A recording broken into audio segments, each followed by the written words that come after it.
The following program is paid for by the friends and partners of Touching Lives. You do not come here to live the Christian life. You come here to celebrate the Christian life. You go out there to live the Christian life. This is where we celebrate the Christian life. But it's in our homes, in our neighborhoods, in our schools, and the place where we work, and the people that we interact with. It's at the Starbucks. That's where we demonstrate the Christian life. Teaching people everywhere who Jesus is and why they need Him. This is Touching Lives with James Merritt. Paul said, I have been crucified with Christ, and I no longer live, but Christ lives in me. And the life I now live in the body, I live by faith in the Son of God who loved me and gave Himself for me. Now that's a deep verse, and we're going to unwrap it and we're going to unpack it. It's going to take a little bit to do, some effort, but I'm going to kind of boil it down to you in a sentence. Paul said, the only way to live is to die, but when you die, you really live. The only way to live is to die, but when you die, you really live. So what we're going to do is learn today three things in this verse. But before I tell you what those are, let me make something very plain. If you don't do the next thing I'm going to tell you, you're about to waste the next 30 minutes of your life and my time. Because this message will do you no good. This message will have no effect on your life. You will walk out that door the same way you walked in unless you do the following. You have got to, number one, believe what this verse tells you. And then number two, you've got to start acting like you believe it. You've got to believe what this verse tells you. Then you've got to start acting like and living like you really believe what this verse says. Because belief always determines behavior. Behavior does not determine belief. Belief determines behavior. So here's what Paul is saying. If you want to understand how to live the only life worth living and what that looks like, you've got to believe and live as if three things are true. Number one, I have died to a sinful past. I've died to a sinful past. Now the verse begins by saying this. Paul says, I have been crucified with Christ. Now obviously he wasn't referring to physical crucifixion or he wouldn't be writing these words. What Paul was referring to was what happened to him the moment he received Christ as his Lord and as his Savior. He said, the moment I met the risen Lord on that Damascus road and I gave my life to Jesus, at that exact moment I died. If you are an unbeliever, but you'd like to become a believer, if you're not a follower of Jesus, but you would like to become a follower of Jesus, two funerals have to take place. Number one, Jesus had to die for you. And then number two, you have to die to you. And that happens when you surrender your life to Christ. We have a mission statement. You've heard it before. Our mission statement is to point people to Jesus and inspire to them the cross-shaped life. What Galatians 2:20 is, that's where we got this whole idea. That is the cross-shaped life. It is a crucified life. So here's what Paul is saying. Go back to that moment or go to that moment when you either have or you will accept Jesus who physically died for you. He said at the moment that happens, you will spiritually die to you. When you accept the fact He physically died for you, you will spiritually die with Him to you. Here's what that means.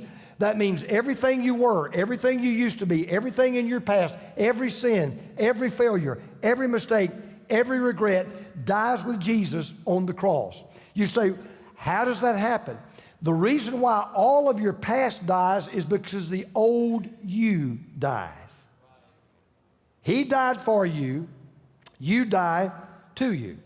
Take you back to grammar. Some of you may remember your grammar lessons early in school. There was first, second, third person singular, first, second, third person plural, right? I, you, right? I, you, me, we, you, they. Everybody remember that, right? I, you, me, we, you, they.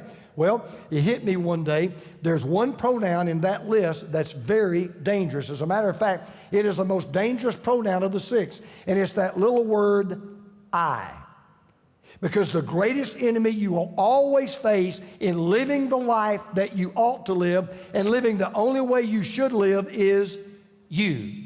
So Paul says, in effect, I will kill me unless I die to me.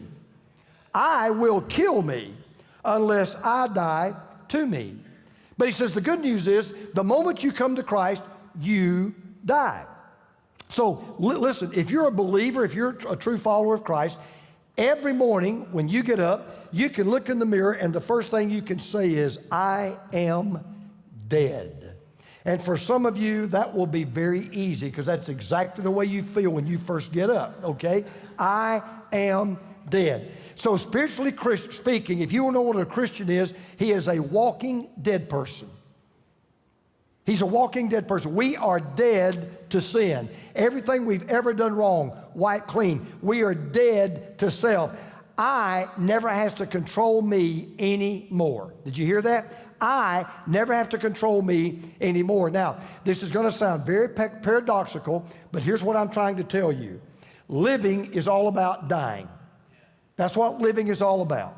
Now, in case you didn't know this, let me just kind of remind you, nobody ever got out of crucifixion alive. 1 out of 1 people crucified died. It's 100% success rate. So there were no exceptions. There were no exclusions. Even Jesus didn't get out of crucifixion alive. So what Paul is saying is when you allow yourself and you picture yourself being crucified with Christ, you became dead to you. And by the way, the word there, crucified, I've been crucified with Christ. It's very interesting in the tense of the verb. Now, in English, tenses are not a big deal to us, right? Past, present, future, about all we got. Greek has a lot of tenses. And there's one tense in the Greek language that is very, very powerful. It's called the perfect tense. Let me tell you what the perfect tense means. When you use the perfect tense, you say something that sounds like you're talking about something that happened in the past, and it did, but the effects of what happened in the past continue into the present and into the future forever and ever and ever. That's the term that Paul uses here. Paul says, okay, I have been crucified with Christ. That happened when I gave my life to Jesus. However, the effects of that and the results of that are still ongoing even right now. So once you die with Christ, everything in your past dies with you. That means no more skeletons in the closet. No more papers in a file cabinet stuck away that somebody can bring up against you. Every record erased. Every slate clean. Furthermore, the old you dies. That means your anger dies. Your bitterness dies. Your jealousy dies. Your profanity dies. It all dies. When you're born in America, one thing will happen to you. You will be assigned a Social Security number. The day you're born, you get a Social Security number. Everybody gets a Social Security number. You ever thought about what happens to that Social Security number when you die? It dies with you. I have a Social Security number. Nobody will ever have my Social Security number. It will never be reassigned. It won't be recycled. It won't be given to anyone else. When I die, you know what the Social Security Administration says? You're not the only one that died. Your number just died. Nobody will ever have that number again. It is as if to the Social Security Administration, your number never even existed. It is completely, it is totally, it is permanently gone. And what Paul is saying is, when you're crucified with Christ, that means you are dead to all of your past, and all of your past is dead to you. You don't ever have to carry the ball and chain of something you did way in the past that you've regretted all of your life. You still feel guilty about. You still have shame about it. Paul says, that's all gone. I have died to a sinful past. Now, I think some of you would agree, wow, if that's true, that's the only way to live. I agree. But then Paul says, but it gets better than that. I just took care of the past. But what about the present? What about today? Paul says, well, you know what? When you give your life to Jesus, not only does it mean that I have died to a sinful past, it also means I walk in the strongest presence. I walk in the strongest presence. Now, you may be asking a question right now, hey, wait a minute. You keep telling me I'm dead, but I'm still alive. I mean, how in the world can I be dead and still alive? Well, let's keep reading. Paul said, I no longer live. That's true, you're dead, I get it. Then he says this, but Christ lives in me. So here's what that means. You give your life to Christ. Immediately, the old you is crucified. Immediately, the old you is dead. But there's a new you that lives. And what makes the new you live is Jesus living in you. See, I've met so many Christians, and of course, about every non-Christian, that don't understand what the Christian life is. So let me just kind of make sure you understand this. If you're not a Christian, I want you to really listen. And if you are a Christian, or you think you're a Christian, or you say you're a Christian, I want you to listen even harder. The Christian life is not you living for Jesus. The Christian life is Jesus living in you. And a lot of people don't get it, and that's why a lot of people struggle. I mean, it has to be that way. See, if the new you is going to live, the old you must die. Well, why must the old you die? Because there's not enough room in you for two yous. You can only be one you. So either the old you is living in you or the new you is living in you. Your house is only big enough for one person. So you can't live in your house and Jesus live in your house at the same time. By the way, Jesus doesn't share a house. Because let me tell you why some of you struggle in your Christian walk. Can I just be honest and tell you? Here's the way you operate. You come to church and you let Jesus take your house over. So he's right here. And you sing the songs and you take the notes and you open the Bible and you nod your head. And so you're kind of in the flow of the Christian life. You got Jesus here. But can I tell you what a lot of you do? As you walk out the door, you got a little imaginary hook and you hang Jesus up on the hook. And then you go out there and live just like everybody else lives. And talk like everybody else talks. And walk like everybody else walks. And act like everybody else acts. So what you did, you said, okay, Jesus, you move out. I'll see you next week. Now I'm taking over. No, it doesn't work that way. Jesus, no, I don't share my house with anybody. And as hard as it is to understand, if you are a follower of Jesus, you are dead and alive at exactly the same time. Every time I meet someone, particularly when I find out that they're not a believer, I imagine a sign on them that says, wanted, dead, and alive. Because that's the way God wants you. Not dead or alive, dead and alive. God wants you to die to you so Jesus can live in you. Now, if that sounds confusing, and you say, okay, I'm trying to get there, but I just can't quite get there. I'm going to really boil this down, make it as easy as I can. I want you to imagine that an unbeliever comes up to you. You're a believer. This person's not a believer. You're a follower of Jesus. He's not a follower of Jesus. Or she's not a follower of Jesus.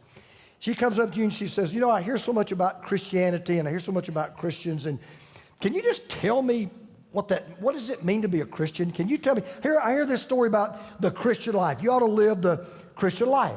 Can you just kind of tell me, what does it mean to live the Christian life? Now, let's just all be honest.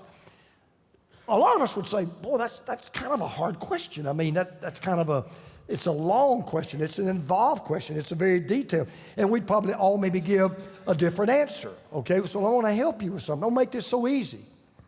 The next time, or if there is a time when someone comes up to you and it says to you, can you tell me what it means to be a Christian? Can you tell me what the Christian life is? Can you tell me why your life as a Christian is so different from my life, okay?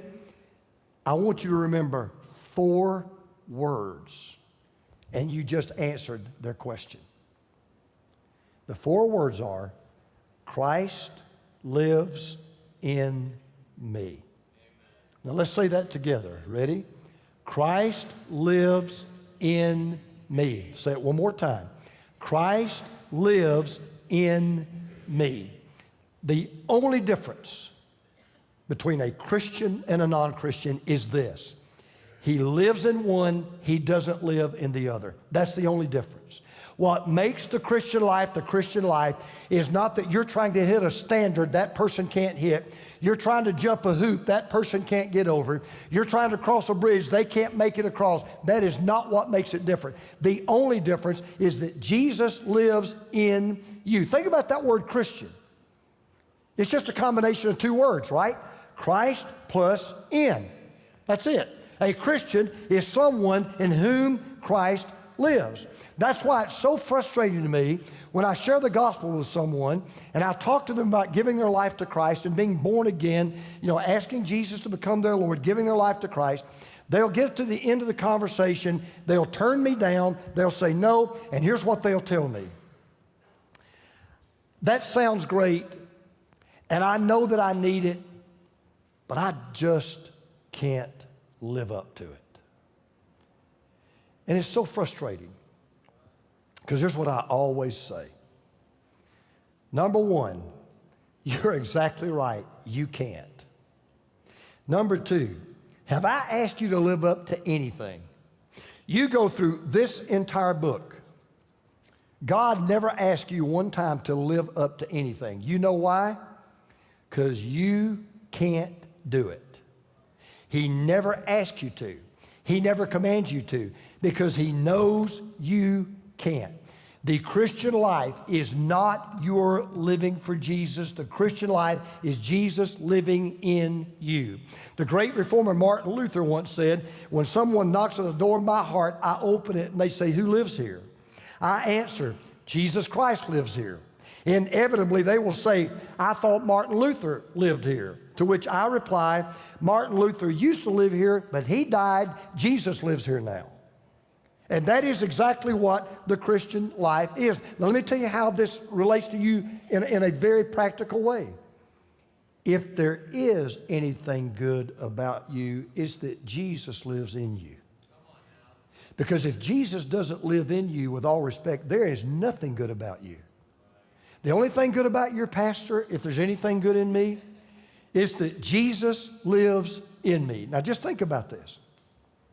The only way to live right, this makes sense, the only way to live right is to have the one who is right to live in you. That's the only way to live right. I need someone who is right to live in me. How does that happen? Well, first of all, I've got to believe I'm dead to a sinful past. I've been crucified with Christ. I've got to believe I walk in the strongest presence. Jesus is in me. He never checks out at 12 o'clock noon. He never takes a break. He never goes on vacation. He never takes a sabbatical. He is always in me everywhere I go. That means I never face life alone and I never fight battles alone. He's always in me. But then Paul said, but it gets even better than that. Because when you give your life to Jesus, not only does it mean I've died to a sinful past, it not only means I walk in the strongest presence, it means I live in the securest position. I live in the securest position. Now, how do you live this life? You say, you may be sitting here right now and you may be saying, I am in. Tell me how to get in on this thing you're talking about. This is the greatest thing I've heard since ice cream. Let me know how you do it. How do you live this life? Well, it's going to stagger you and amaze you how you do it, but it's why anybody can. You ready? Paul said, the life I now live in the body, this body, I live by faith in the Son of God who loved me and gave himself for me. What Paul is simply saying is, okay, this is the crucified life. This is the cross-shaped life. So let me give you some bad news, okay? I want to go back to something I said a moment ago. Remember the person that said, I'll tell you why I'm not going to become a Christian? Because I just can't live up to it. I could never do that. Okay, so again, I want you to hear this clearly. You can't live the Christian life on your own. It is an impossibility. So I'm going to use some bad grammar, but it is fantastic theology. You ain't going to get to God on your own. It ain't going to happen. Now, if you grammarians out there that say, I can't believe you use the word ain't. Well, as one great philosopher said, a lot of people that won't say ain't eating. Okay, so I'm not worried about it. You are not going to get to God trying your best, doing your hardest, do-it-yourself project, the Home Depot way. I fix it myself. You can't do it. And listen, it's an impossibility. Let me tell you why. The entire Christian life is lived by faith. You get into the Christian life by faith. You stay in the Christian life by faith. You die in the Christian life by faith. How are we saved? By faith. How do we stay in the faith? We stand by faith. How do we obey God? We serve by faith. How do we even understand this book? We see by faith. It's all by faith. Now, admittedly, everybody lives by faith. So let me just make something plain. Faith by itself won't make any difference in your life. It may help you function, but it won't make any difference in your life. I mean, but again, everybody has faith. I got on an airplane Friday morning in Panama City, Panama. I'm flying back home. People get on that plane, they were just like me. I got on, I had faith in the plane that the plane would work, and I had faith in the pilot that he knew how to fly the plane. So I went to the drugstore yesterday. People there lined up, just like me. They had faith that the medicine that the doctor called in is the medicine they're going to get.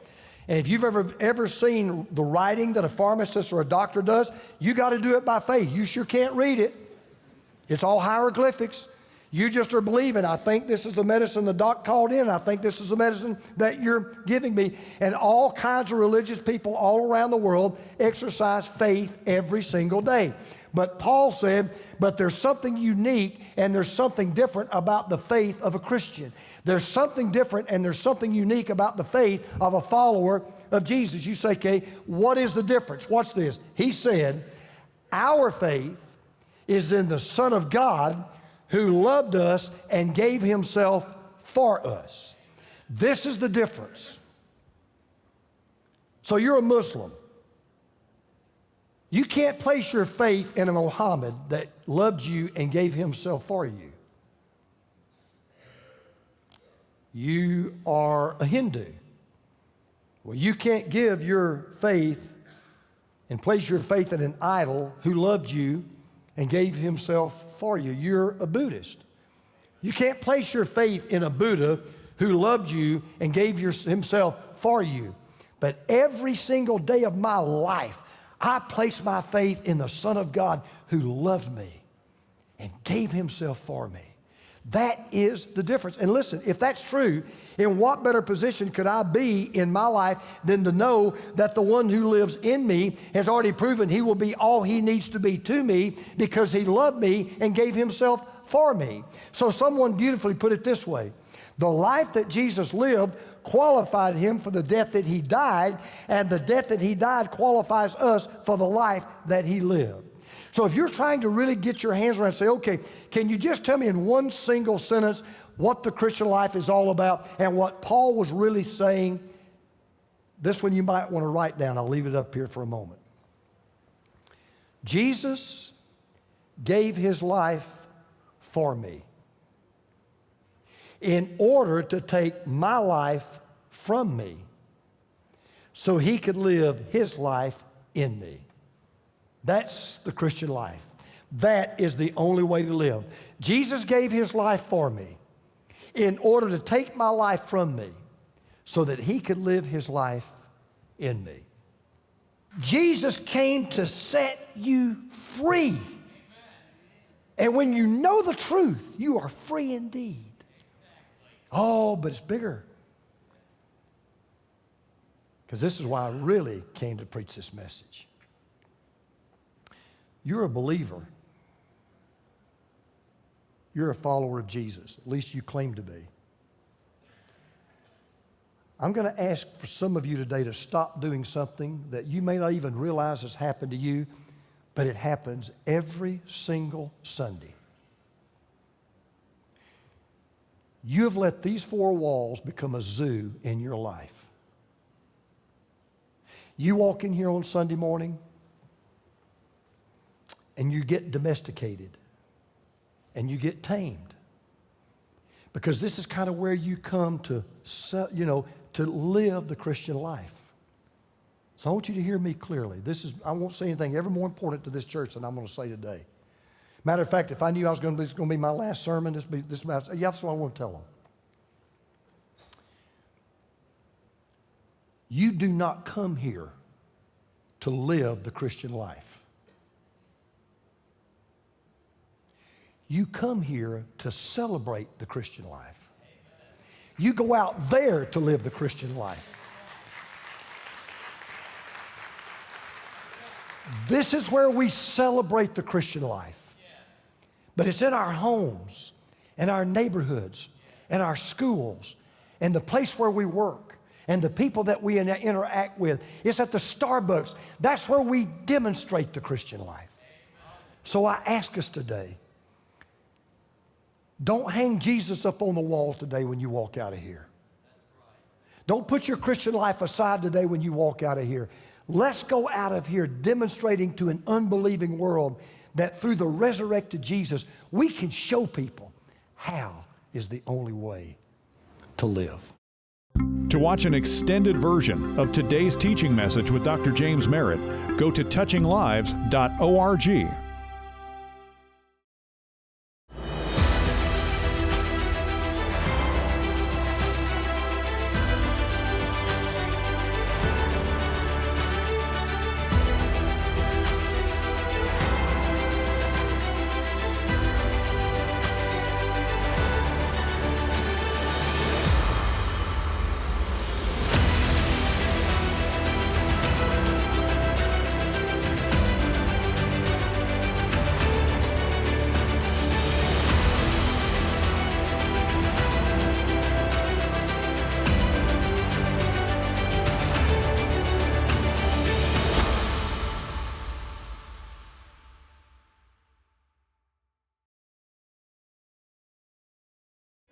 There's so much great doctrine and truth in Galatians.